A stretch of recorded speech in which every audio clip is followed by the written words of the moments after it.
Hariom friends. सभी को आत्मवंदन। We can first have discourse और उसके बाद हम क्वेश्चन आंसर्स ले सकते हैं। तो कल हमने अद्वैत वेदांत की बेसिक टीचिंग्स का चर्चा किया था।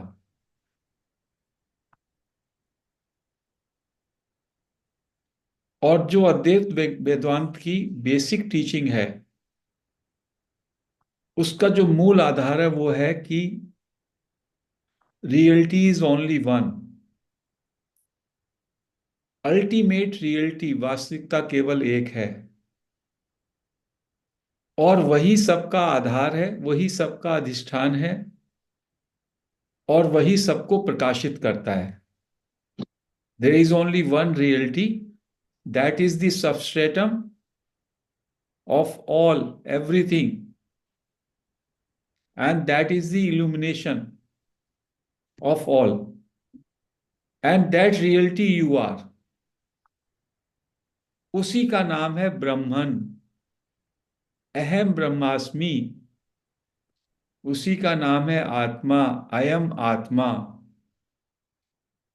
वही आप हो, तत्वम असि। प्रज्ञानम ब्रह्मन, that Brahman is the consciousness. You are the pure consciousness. तो ये तो एक थियरी हो गई कि ये हमको बताया गया कि मैं वो हूं जो सर्व जगह पर व्याप्त है, एक ही तत्व हम सब में व्याप्त है। मैं एपेरेंटली, एपियरेंस में हम सब अलग अलग प्रतीत होते हैं, हम अनेक प्रतीत होते हैं। इस धरती पर 600 करोड़ लोग ही रहते हैं और एनिमल भी हैं, पशु पक्षी भी हैं, और सब जो है नाम और रूप के आधार पे अलग अलग हैं, लेकिन उन सब में वही तत्व है, एक ही तत्व है। और उस तत्व को यदि हम रियलाइज कर लें, so that is called realisation of that reality. उसी का नाम सेल्फ रियलाइजेशन है, उसी को आत्मबोध कहते हैं। और इसके लिए जो मेडिटेशन का पाथ है उसमें कहा ये कोटि कोटि जन्मों का रास्ता है। ये बात रियलाइज करना, ये तत्व, वही तत्व आप हैं और वही तत्व सब में व्याप्त है, ऐसा तो मुझको प्रतीत ही नहीं होता, क्योंकि मैं अपने को ये शरीर मन बुद्धि का एक स्ट्रक्चर मान लेता हूं। इसलिए मुझे उस तत्व की अनुभूति नहीं होती। तो प्रोग्रेसिव पाथ ऑफ मेडिटेशन में हम क्या करते हैं? हम अपने मन को प्यूरिफाई करते हैं, मन हमारा शांत होता है। क्योंकि यदि मन विचारों से मुक्त हो जाए तो उसमें जो भी रिफ्लेक्शन होगा, मन में आत्मा का प्रकाश मन को प्रकाशित करता है, जैसे सूर्य का प्रकाश चंद्रमा को प्रकाशित करता है। तो मन जब मेरा प्यूरिफाई हो जाएगा, जिसको कहा एम्प्टीनेस, तो उसमें आत्मा का प्रकाश वैसे ही प्रतिबिंबित होगा। तो एक रास्ता ये है, यू प्यूरिफाई योर माइंड। और जब माइंड प्यूरिफाई हो जाएगा तो उससे भी जो है अहंकार, सेंस ऑफ ईगो, वो विलीन हो जाएगा। लेकिन ये एक लंबा रास्ता है, बहुत लंबा रास्ता है। इसमें बहुत कुछ आपको करना पड़ेगा, बहुत डूज एंड डोंट्स हैं। आपको बहुत नियम संयम, वर्चुअस जीवन, सदाचार का जीवन, सील, बहुत सारी चीजें अनुपालन करनी पड़ेंगी। बट ये जो दो संत हैं जिनका हम ज्ञान शेयर कर रहे हैं, साझा कर रहे हैं, इन्होंने उसका शॉर्टकट कर दिया। उसको कहते हैं बाईपास, डायरेक्ट पाथ। कि इतना लंबा आपको चलना है, we directly take you there. बल्कि we will not take you there, आप वहीं पर हो। केवल जो आपके अंदर एक अज्ञान का पर्दा पड़ा है, जो दृष्टि का आपका भ्रम है, बस उसको मिटा दो। Then you are that. तब आप अभी इसी क्षण ये महसूस कर सकते हो, ये अनुभव कर सकते हो कि आई एम दैट। निसर्गदत्त महाराज की तो किताब का नाम ही है आई एम दैट। और महर्षि रमन कहते हैं आई। तो इसको जो हमने कल कहा था उसको थोड़ा सा फिर से रिपीट करते हुए then we will go for practice today. तो जो ये मैं बोलता हूं, जब मैं बोलता हूं, आप लोग भी मैं बोलते हैं, तो कहीं पे लिखते हैं रमन महर्षि कि ये जो 600 करोड़ लोग हैं ना, ये सब अपना अलग अलग मैं मानते हैं भ्रम के कारण। क्योंकि हर एक ने अपनी कहानी उसमें जोड़ ली है, अपना शरीर, अपनी मानसिकता, अपना परिवार, वो सब जोड़ करके उन्होंने एक अपना प्रोफाइल, इल्यूजरी प्रोफाइल क्रिएट कर लिया। नहीं तो इन 600 करोड़ का एक ही मैं है, और वो मैं वही है ब्रह्मन। केवल इतना ही बस जान लो तो सब कार्य हो गया। तो पहले हमको इसको बौद्धिक स्तर पे समझना होगा, क्योंकि हमारा माइंड का कंडीशनिंग जब से हमारा जन्म हुआ, इतना अधिक हमारा मति भ्रम कर दिया गया, कंडीशनिंग कर दिया गया, कि हम शुरू से ही अपने मैं के साथ बहुत सारे चीजों को जोड़े हुए हैं। जैसे मैं के साथ मैंने अपने शरीर को जोड़ लिया।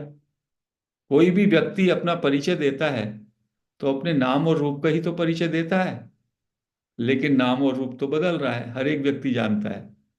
यदि मेरा नाम रूप, मेरी बॉडी का साइज, शेप, नामकरण भी अलग हो जाता है, एवरीथिंग इज चेंजिंग।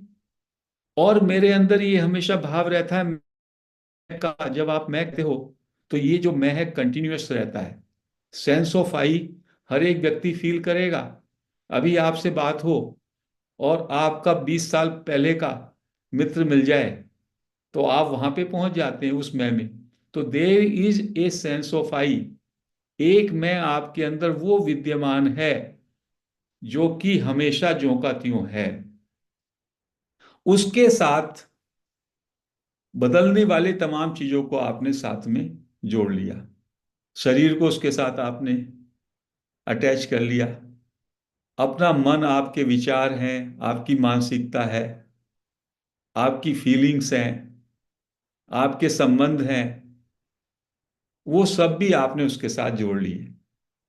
तो इस ज्ञान में उन्होंने बताया कि आपका जो शुद्ध मैं है, जो हमेशा ज्यों का त्यों रहता है, केवल बस उस मैं को आप जान लीजिए।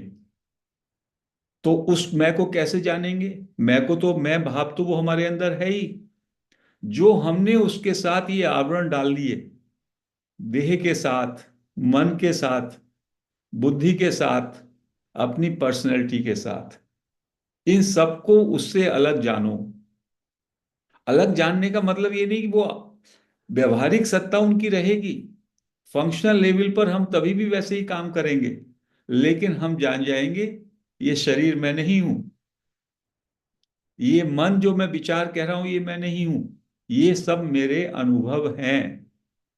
मैं वास्तव में प्योर कॉन्शियसनेस, शुद्ध चेतन, प्योर अवेयरनेस,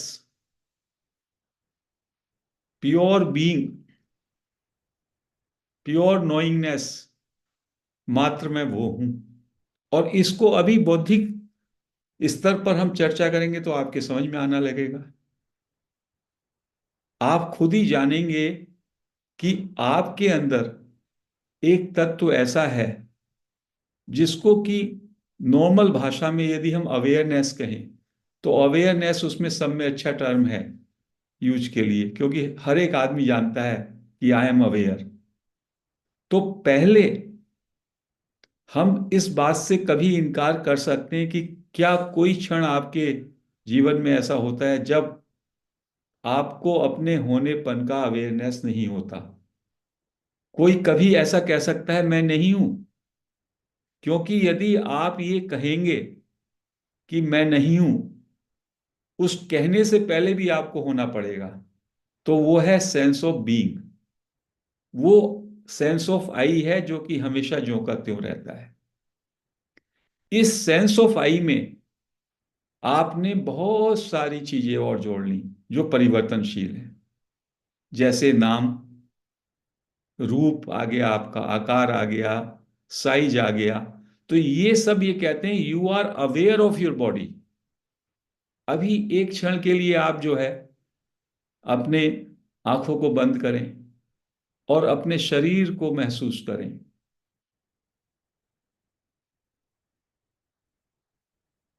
तो आप शरीर को महसूस कर रहे हैं। तो शरीर ऑब्जेक्ट है। शरीर जो है दृश्य है, उसको कहा object. It is object which is of which you are aware. तो आप मात्र अवेयरनेस या नोइंग एलिमेंट हैं और आप अपने शरीर को जान रहे हैं। You are aware of your body. So body becomes different from you. Body आपका एक एक्सपीरियंस है और वो कंटिन्यूअसली परिवर्तन भी हो रहा है।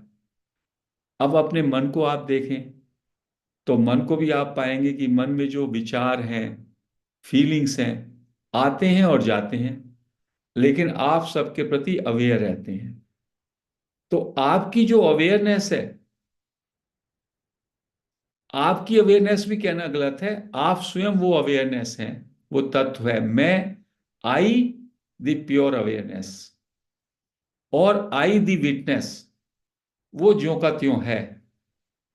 और वो विटनेस या वो awareness becomes aware of body, aware of thoughts, feelings, emotions, मेरी पीछे की कहानियां मेमोरी में आ जाती हैं मेरे, और संसार। तो इन संतों ने कहा कि आपका ये सब अनुभव है, दिस इज ऑल एक्सपीरियंस। और एक्सपीरियंस आप नहीं होते, आप तो वो सत्ता है जो हमेशा ज्यों की त्यों रहती है। क्योंकि यदि आप में भी परिवर्तन होने लगा तो इसका मतलब हो गया कि आप तो कंटिन्यूअसली मैं रहा ही नहीं आपका। तो कल का मैं और था और आज का मैं और है। तो ये केवल एक इल्यूजन के कारण, एक भ्रम के कारण बस हमने एज्यूम कर लिया कि मैं ये शरीर हूं, मेरी ये मानसिकता है, ये मेरा घर है, परिवार है, इस सब को मैंने मैं के साथ जोड़ लिया। और फिर मैं का ये गलत परिचय मान लिया मैंने, मैं का। और फिर मैं दुखी होता हूं, क्योंकि मैं चूंकि शरीर हूं तो शरीर में रोग होगा तो इसके कारण मैं दुखी हूं। यदि मैं सुंदर प्रतीत नहीं हूंगा उसके कारण मैं दुखी हूं।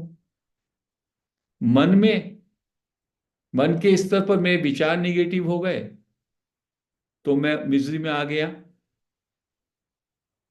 यदि मुझ पे धन और संसाधन कम है तो मैं दुखी हो गया, क्योंकि मेरा मैं जो है, मैं का दायरा सीमित कर लिया। और जैसे ही मुझे ये भान हो गया, ये बोध हो गया कि मेरा मैं तो ज्यों का त्यों रहता है, अवेयरनेस जो है वो ज्यों की त्यों है। अवेयरनेस में चाहे सैडनेस आए और चाहे अवेयरनेस में हैप्पीनेस आए। अवेयरनेस में बॉडी चाहे रोगी हो चाहे बॉडी निरोगी हो। अब माइंड में आप चाहे स्ट्रेसफुल हो, चाहे आप डिप्रेस हो, चाहे आप बहुत हाई मूड में हो, अवेयरनेस जो की त्यों रहती है। That is the substratum. उसमें विचार उठ रहे हैं, सैडनेस उठ रही है, वो डिसअपियर हो रही है। आपके शरीर की वाइब्रेशन सेंसेशंस उठ रही हैं, वो भी उसमें सबसाइड हो रही हैं। आपने कुछ देखा बाहर सेंसेस से, परसेप्शंस किया, वो परसेप्शन उसी अवेयरनेस में अराइज हो रहा है। तो ऑल दीज आर एक्सपीरियंसेस, ये सब अनुभव मात्र हैं, ऑब्जेक्ट्स हैं, और आप उनको जानने वाले प्योर अवेयरनेस हैं। तो इस बात को जब आप अच्छी तरह समझ लेते हैं तो आपका सच्चा मैं का स्वरूप, उसमें आप ठहरने लगते हैं। और वो जो सच्चा मैं का स्वरूप है वो शाश्वत मैं है और वो सर्वव्यापी है। फिर आप जहां भी देख देखेंगे वहां पे मैं ही मैं व्याप्त है। शिवो हम, मैं शिव हूं, और मैंने शव के साथ अपना संबंध कायम कर लिया। मैं अपने को ये 6 साढ़े 5 फीट का जो ये बॉडी का स्ट्रक्चर है इसमें अपने को कन्फाइन मान लेता हूं। तो ये कैसे हुआ? ये इस तरह से हुआ, कहते हैं कि ये शरीर तो जड़ है, शरीर तो एक शव है, और मैं जो वो मैं है रियल में, वो चेतन है। कहते हैं जब ये शरीर और चेतन का समागम होता है तो एक मिस्टीरियस पावर जिसका नाम है मन या ईगो, वो पैदा हो जाती है, मैं। और वो मैं, उसको संतों ने नाम दिया चित्त जड़ ग्रंथि। चित्त भी है और जड़ भी है, दोनों का समागम हो गया वहां पे। और जब वो उससे जीवंतता आ गई, मैं में शाइनिंग करेक्टर आ गया, ईगो में, क्योंकि उसमें जो है चेतन का भी प्रकाश आ गया, और उसने इस शरीर वाले फॉर्म से भी अपना नाता जोड़ लिया। तो ये एक ग्रंथि हो गई, गांठ हो गई। और जब तक इस गांठ का भेदन नहीं होता तब तक हम अपने इस शरीर के साथ संबंध को, I am the body, I am the mind, इस अज्ञान में रहते हैं। तो ये मैं मुझे वास्तविक क्यों लगता है? तो संतों ने कहा ये मैं ऐसा हो गया, ये मैं जो है एक धोखा है, इल्यूजन है। और यदि आप इसकी तरफ नहीं देखोगे तो ये मैं बाकी तमाम विस्तार अपना कर लेता है। मेरा शरीर से विस्तार कर लिया, विचारों से विस्तार कर लिया, क्योंकि ये मैं जो ईगो वाला मैं है, ये इसको फॉर्म चाहिए कोई। थॉट भी एक फॉर्म है, फीलिंग भी एक फॉर्म है, शरीर भी एक फॉर्म है, और मैं ये अपने को अलग कर लेता है, और दूसरे के शरीर को अलग, तीसरे को अलग, इस तरीके से अनेकता में ये मैं चलता है। और महर्षि रमन ने कहा कि जब आप इस मैं को जांचेंगे ओ एम आई के जरिए, तो पता चलेगा ये मैं है ही नहीं, ये मैं वैनिश हो जाएगा, ईगो वाला मैं। और वो एक बहुत अच्छा उदाहरण देते हैं। वो कहते हैं कि जैसे एक वेडिंग हो रही है, एक कहीं पे एक शादी चल रही है, लड़के का पक्ष भी है और लड़की का पक्ष भी है, और एक स्ट्रेंजर वहां से गुजर रहा है शाम को, एक युवक। उसको लगा मैं भी इस वेडिंग में पार्टिसिपेट कर लूं, दावत अच्छी है, खाना अच्छा है, तो वो वहां पे अंदर घुस जाता है। अब उसको दूल्हे वाले तो समझते हैं ये दुल्हन की साइड से है, और दुल्हन साइड वाली समझते हैं ये दूल्हे की तरह से है। और वो आराम से वो खा रहा होता है, अच्छी तरह से वो जो जो भी, जहां जहां भी उसको खाना है पीना है, वो दावत का पूरा मौज मस्ती में है। फिर क्या होता है, कहीं पे दूल्हे साइड के और दुल्हन साइड के दोनों लोग खड़े हैं, और वो उसको देखने लगते हैं, उस पे उनकी नजर जाती है। और वो कहते हैं ये कौन है भाई, बड़ी अदाकारी के साथ जो है ये, बहुत अदाकारी के साथ यहाँ पर दावत का मजा ले रहा है। तो दूल्हे वाला कहता है मुझको तो मालूम नहीं, मैंने सोचा ये आपकी तरफ का है। और दुल्हन वाला कहता है नहीं, मेरे मुझको भी नहीं मालूम। जैसे ही उसको इस बात का आभास होता है, इस स्ट्रेंजर को, कि ये मेरी जांच कर रहे हैं, इनकी निगाह मुझ पे है, ही वैनिशेस। तो रमन महर्षि कहते हैं जब तक ये ईगो वाला मैं, इसकी जांच नहीं करोगे, इस पे नजर नहीं लाओगे, तो ये ऐसे ही पूरी तरीके से पूरा अपने अपना जो है पूरा इल्यूजरी करेक्टर होने के बाद भी अपने को वास्तविक बताएगा, और अपना जो है पूरे का पूरा रुआब सब जगह चलाएगा। और जैसे ही आप इस मैं को खोजोगे अपने अंदर, इस मैं की जांच करोगे, तो आपको ये क्लियर हो जाएगा, ये ना तो शरीर है, ना मन से कोई संबंध है, ना आपकी फीलिंग से है, और मन धीमे धीमे वैनिश हो जाएगा सोर्स में। और सोर्स में जो है, इट इज द सेल्फ। उसको उन्होंने स्पिरिचुअल हार्ट भी कहा, प्योर कॉन्शियसनेस भी कहा, और सेल्फ भी कहा। तो इस सेल्फ इंक्वायरी की जो पद्धति है, प्रैक्टिस, इसमें हम लोग आंखें बंद करके या खोल करके अपने से पूछते हैं, हु एम आई। इससे क्या होता है, हम ऑटोमेटिकली जो हमारी अटेंशन बाहर जा रही है वो अपने अंदर चली जाती है, आई पे। Immediately we turn back to I, और फिर हम उस आई पर लगातार अटेंशन रखते हैं। जो सेंस ऑफ आई है, मैं, सेंस ऑफ मैं पे मेरी अटेंशन बनी रहेगी। जब मेरी अटेंशन उस मैं पे बनी रहेगी अपने अंदर, तो मैं बहिर्मुखी नहीं हो पाएगा। और ये जो मैं है, ईगो वाला मैं, इसकी जो है, इसको जो सस्टेन करता है, इसको जो पोषण मिलता है, वो बाहर जाने से मिलता है। विचारों से संपर्क करना, बॉडी से संपर्क करना, सबको मैं और मेरा कहना, या तू या तेरा कहना, उस तरीके से ये अपने separation, as a separate entity, अपने को एसर्ट करता है जब इसको खुला छोड़ दिया जाए। When you bring the attention on this I, you understand this is only a sensation। ये एक किरण है सोर्स से निकली हुई। सोर्स क्या है? Pure consciousness. उसकी तो शाइनिंग है। एक एग्जाम्पल और रमन महर्षि देते हैं कि जैसे लोहा होता है, लोहा, लोहा तो सॉलिड होता है और एक तरीके से जड़ ही होता है। लेकिन लोहे को जब आप अग्नि में पिघला दें, और लोहार फिर उसको बिल्कुल वो लाल हो जाता है अग्नि में, और उसको कोई दिखाए पकड़ के, तो बच्चा तो कहेगा ये अग्नि है, अग्नि का गोला है। ऐसे ही ये जो चेतना का जो शाइनिंग करेक्टर है सेल्फ का, उसकी शाइनिंग करेक्टर से ये जो झूठा मैं है, जो इगोइक मैं है माइंड, इसमें भी शाइन आ जाता है और इसमें जीवंतता आ जाती है।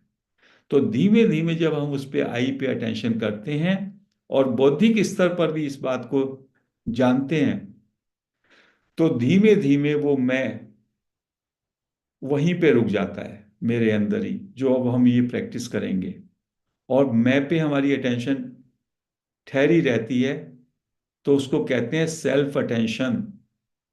ये जो मैं है, ये एक मैं विचार है या एक मैं फीलिंग है। मैं विचार का जन्म हुआ जब आप सुबह को सो के उठे। उस मैं विचार ने फिर मैं शरीर हूं ये बोल दिया। मैं और सारे विचारों को साथ में जोड़ लिया अपने साथ, और ये मैं बहुत पुष्ट और बलिष्ठ हो जाता है। इसलिए इस मैं को, इसके रूट पर, इसके जड़ पर, जहां ये केवल एक मैं विचार या मैं फीलिंग है, हु एम आई कहने से we go at the root there, और वहीं इसको रोक करके इस पे अटेंशन रखते हैं। That is called the attention, self attention, attention on I. और जब वहां पे हम ठहरे रहते हैं, उसको कहते हैं सेल्फ एवाइडेंस।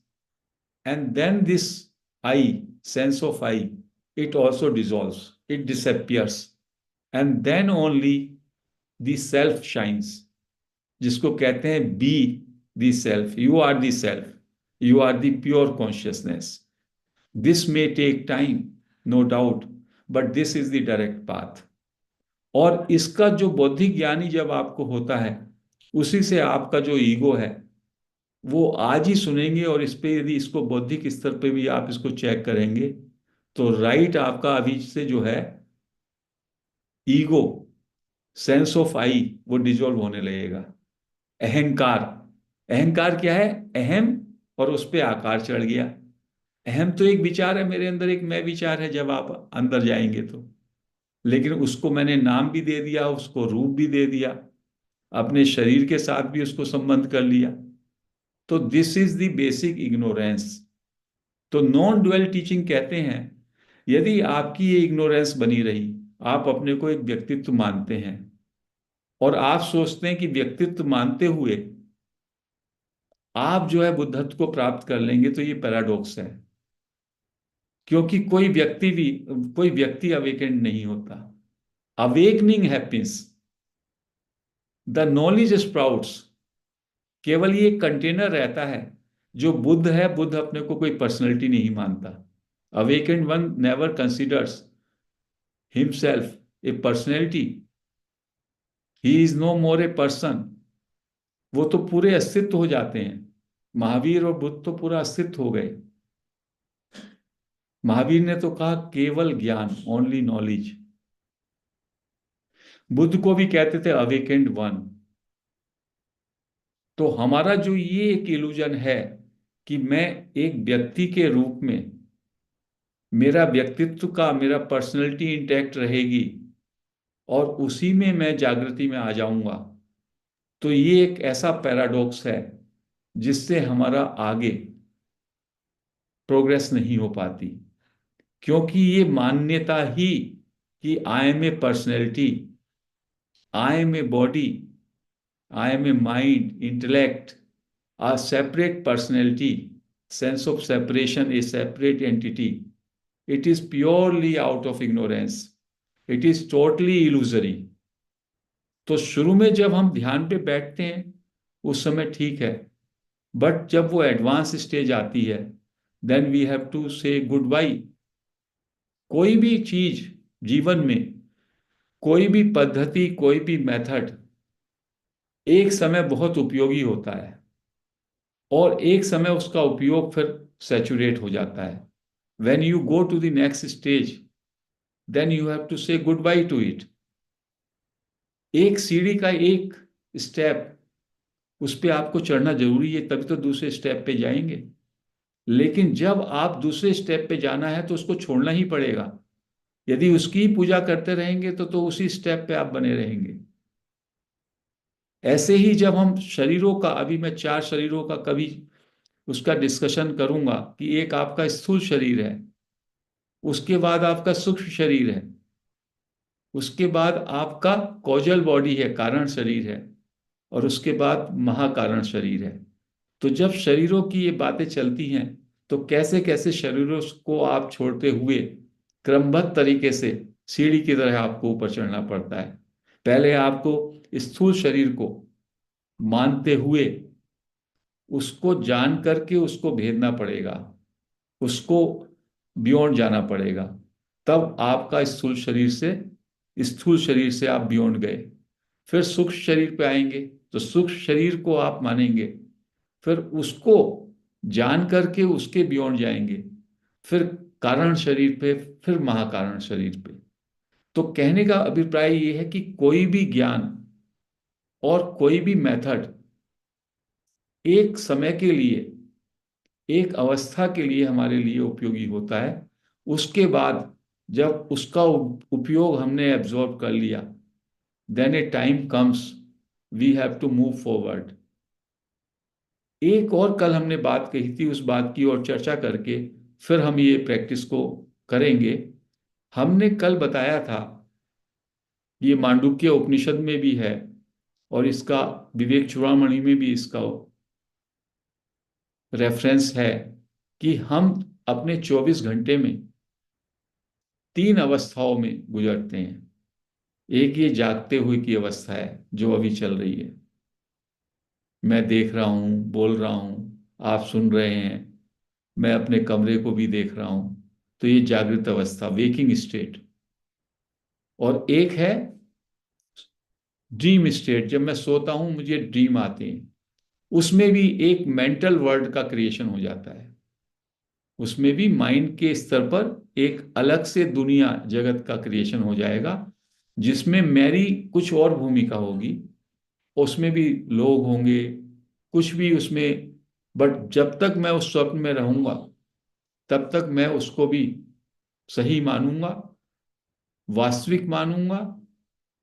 और जब मैं उस स्वप्न से बाहर आऊंगा तो मुझको ज्ञान होगा it was only a dream. और तीसरी है सुसुप्ति, गहरी नींद की अवस्था। जिसमें मुझे कुछ नहीं मालूम रहता, अनकॉन्शियस हो जाता हूं मैं, एक तरीके से फॉरगेटफुलनेस में चला जाता हूं, अविद्या में लीन हो जाता हूं। कहते हैं ये तीनों अवस्थाएं यदि सत्य होती तो फिर आप तो खंडित हो गए ना, मैं तो खंडित हो गया, क्योंकि जागते हुए मैं कुछ और हूं और सोते हुए मैं, मेरी अवस्था कुछ और है और स्वप्न में कुछ और है। तो कहते हैं इन तीनों अवस्थाओं के अंदर ही वो तत्व तुर्या, बीइंगनेस या प्योर कॉन्शियसनेस, प्योर कॉन्शियसनेस के ऊपर ये तीन अनुभव हैं। एक जागृत अनुभव है, वेकिंग स्टेट का अनुभव है, एक ड्रीम स्टेट का अनुभव है और एक ब्लैंकनेस का अनुभव है। ये तीनों अनुभव मात्र हैं और आप जो है अनुभव करता है, you as the witness, you as the pure consciousness. तभी अष्टावक्र कहते हैं राजा जनक से कि हे राजन, न वह सच न यह सच, तू जो इसको देखा, जो तूने अनुभव किया, अनुभव करता, यू द सीयर और विटनेस, यही सच है। तो उस बात को, वो जो मैं है, I am the only witness, I am the only pure awareness, उस अवेयरनेस में, उस विटनेस में ना तो कुछ ऐड हो सकता है ना उससे घट सकता है। वो, उसका जन्म भी नहीं होता, उसकी समाप्ति भी नहीं होती। वो तत्व आप हो, उसी को आत्मा कहिए, उसी को साक्षी कहिए, उसी को दृष्टा कहिए, उसी को प्योर अवेयरनेस कहिए। और जब आप इस बात को बौद्धिक स्तर पर समझ लेते हैं और फिर धीमे धीमे सेल्फ इंक्वायरी की प्रैक्टिस से, या जो निसर्गदत्त महाराज ने जो टीचिंग दी, जिसको हम कल बताएंगे, तो उन सब टीचिंग को जब आप इम्प्लीमेंट करते हैं प्रैक्टिसेस के जरिए, तो धीमे धीमे आप अपने केंद्र पर या अपने विटनेस पर या अपना जो वो प्योर अवेयरनेस है, और बाकी ये सब अनुभव मात्र है, इससे आपका थोड़ा डिसोसिएशन होता है। You can understand that I am different from the body, I am the knower of the body, I am different from the mind. आपको लगेगा ये सब क्लाउड्स हैं। All experiences are like the clouds in the sky of awareness. Sky में clouds होते हैं, तो क्या क्लाउड्स स्काई तो नहीं होते, और ना स्काई को वो प्रभावित कर सकते हैं। Sky remains as it is. Cinema के स्क्रीन पर खून खराबा भी हो जाए तो उस खून का कोई धब्बा स्क्रीन पर नहीं लग सकता, क्योंकि दैट इज ए मूवी। ऐसे ही हमारे फिजिकल स्तर पर, शारीरिक स्तर पर या मानसिक स्तर पर कोई टेंशन हो, कोई खुशी हो, कोई उद्वेग हो, कोई सफरिंग हो, उस सब का अवेयरनेस पर, मेरे स्वरूप पर, मेरे नेचर पर कोई असर नहीं होता। And I should avoid there. इन संतों ने कहा you are that pure awareness. Ashtavakra Gita में अष्टावक्र चिल्ला चिल्ला के इस बात की घोषणा कर रहे हैं, और जनक की वो बात समझ में आ रहा है। तो हम लोगों ने क्या इल्यूजन पाला हुआ है? Out of our mental conditions we consider ourself a body, we consider ourself a mind, we consider ourselves a intellect, a personality, a separate entity who is doer and who is enjoyer। बस यही एक illusion है। दूसरी बात, एक बात और ये अभी बताने चाहेंगे कि nobody is a doer, nobody is an individual doer. आप यदि गहराई से देखेंगे तो चीजें स्प्राउट होती हैं, हैपनिंग होती है हर एक चीज की।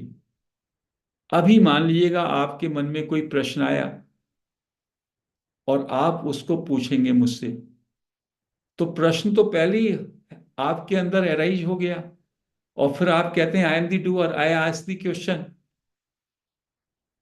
कोई रिजल्ट आया, परीक्षा दी गई और कोई रिजल्ट आया, और आपने जो है उसमें टॉप में टॉप पोजीशन पा ली, यू विल से वो हैपनिंग थी, रिजल्ट आया, उसमें कुछ भी हो सकता था, लेकिन अचीवमेंट से यू टॉप्ड, आप कहेंगे I am the topper, as if you have done it. तो और यदि आप वहां फेल हो जाएं, तो आप ये नहीं कहते आई am the doer of failure, तब आप नहीं कहते। जितना भी अच्छा अच्छा होता है वहां पे आप ओनरशिप ज्यादा लेते हैं, ये देखिएगा। तो ये सेजेस कह रहे हैं एवरीथिंग इज हैपनिंग, इतनी बड़ी टोटल फंक्शनिंग है इस यूनिवर्स की, और उसमें धूल का कण भी एक उड़ता है, तो वो धूल का कण तो अपने को डूअरशिप नहीं मानता, वो हैपनिंग है। ऐसी every event is a happening, ये शब्द जो बोले जा रहे हैं, it is also a happening, जो सुना जा रहा है। तो इसलिए कहते हैं इस जो थॉट है, आप थॉट को सोचते हैं कि you are the thinker, every thought creates a sense of thinker, लेकिन सत्य ये there is only a thinking. So these are all, थोड़ा थोड़ा जब हम इस ज्ञान मार्ग को जानते हैं तो हमारे अंदर से कर्ता भाव खत्म हो जाता है। जैसे ही कर्ता भाव गया, आप कर्म के सिद्धांत से बाहर चले गए, और नहीं तो कर्मों को साफ करते करते, कर्मों को भोगते भोगते आपको कितने हजार जन्म भी ले सकते हैं। निसर्गदत्त महाराज से पूछा गया, फिर ये कर्म का सिद्धांत क्या हम लोगों पर नहीं लागू होगा? कहने लगे, यदि आप ये मानेंगे कि कर्म का सिद्धांत आपको लागू होता है तो आपका पुनर्जन्म भी होगा, फिर वैसे ही चलेगा। लेकिन यदि आपने मान लिया आई एम नॉट दी कर्ता, आप इस प्रिंसिपल पे आ गए, तो फिर देन देयर इज नो कर्म का सिद्धांत। तो एक बार जब ये ज्ञान में आप आ जाते हैं, तो it is a total shift, that is a progressive path, it is a direct path. Of course it is only for advance seekers, क्योंकि इसमें कोई व्यक्ति, उसका एक ही एम होता है, जीवन मुक्ति इन दिस बर्थ।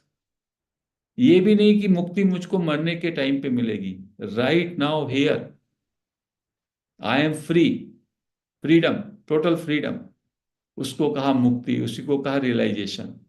तो वो फिर छोटी बातों में नहीं जाता, वो ये नहीं कहेगा मेरा घर ठीक हो जाए, मेरा परिवार ठीक हो जाए, क्योंकि these teaching say that all will be taken care of, जो होना है वो वही होगा। Whatever is destined to happen, that is going to happen. आप डूअरशिप करें या ना करें, things will go the same way. You must have this much faith in this wisdom. श्रद्धावान लभते ज्ञानम, गीता कहती है।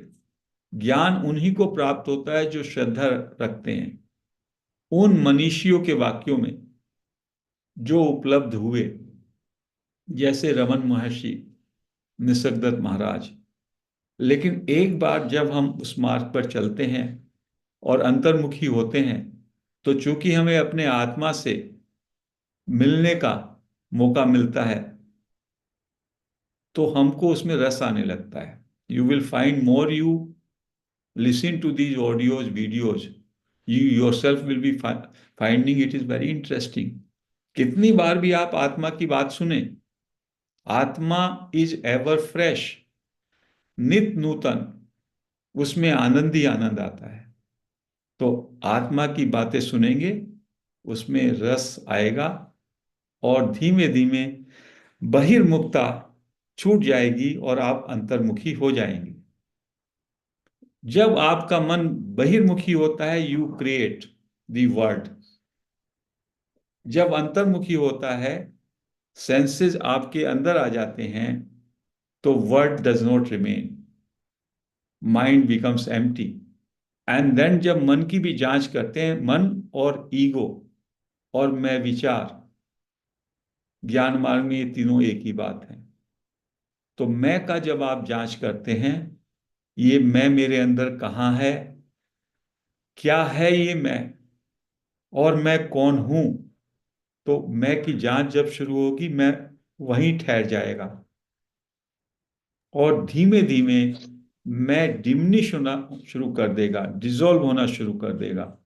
और एक समय आएगा कि मैं अपने सोर्स में, जहां से उठा है, विच इज द सेल्फ या प्योर अवेयरनेस, उसी के अंदर वो विलय हो जाता है।